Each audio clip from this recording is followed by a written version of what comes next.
Halo sahabat Butuh Sawah Channel, Assalamualaikum warahmatullahi wabarakatuh. Selamat datang kembali di channel YouTube ini. Pada konten kali ini kembali kami hadir untuk memberikan informasi terbaik seputar kegiatan budidaya tanaman asolla.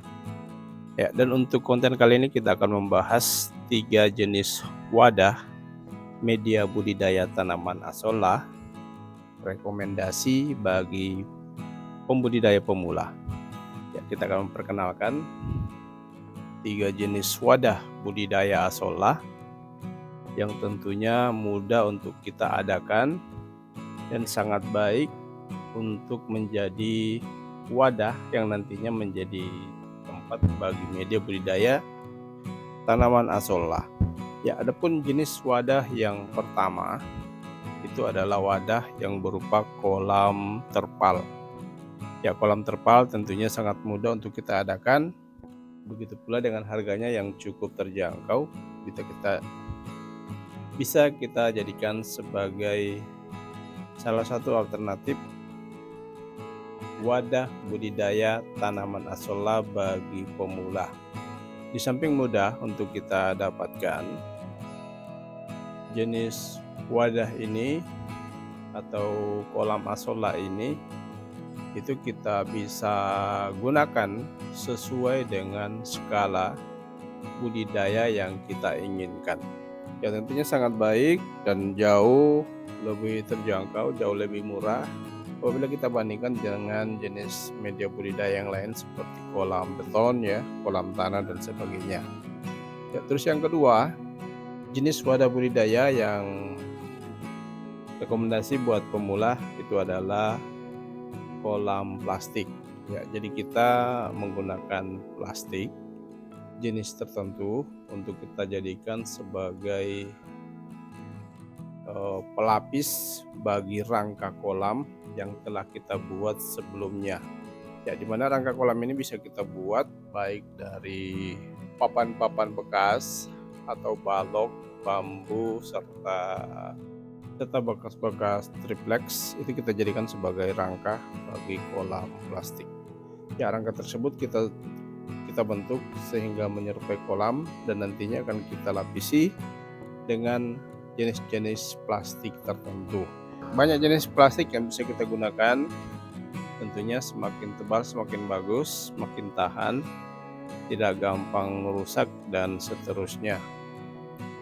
Ya, dan jenis plastik yang saya gunakan sendiri itu saya menggunakan plastik untuk cor, ya, pengalas cor jalan biasanya digunakan. Itu biasanya kita bisa gunakan, bisa bertahan hingga 6-8 bulan lamanya.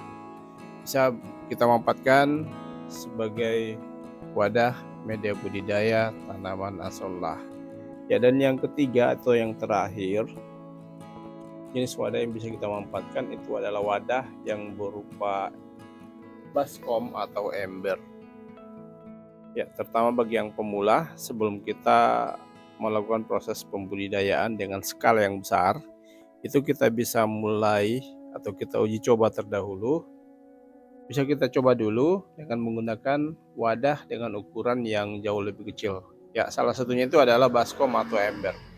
Kita bisa memanfaatkan jenis-jenis baskom, ya, dan saya di sini menyarankan kita memanfaatkan baskom sebagai media budidaya tanaman asolla yang bahannya terbuat dari bahan yang tahan panas. Sebagai contoh, itu baskom yang dibuat dari karet, ya, karet atau ban bekas yang didaur ulang.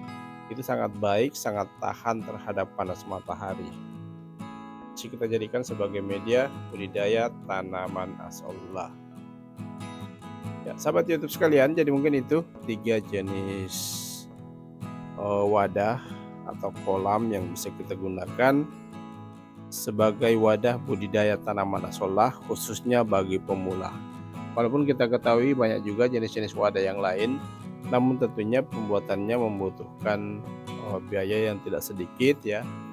Sebagai contoh kolam beton, ya, bisa kita gunakan, tapi tentunya harganya atau biaya pengadaannya jauh lebih mahal dibanding ketiga jenis wadah yang saya sebutkan sebelumnya. Sahabat YouTube sekalian, jadi mungkin ini informasi singkat yang bisa kita berikan pada konten kali ini. Semoga bermanfaat dan dapat menginspirasi. Kami akhiri, wabillahi taufiq wal hidayah. Wassalamualaikum warahmatullahi wabarakatuh.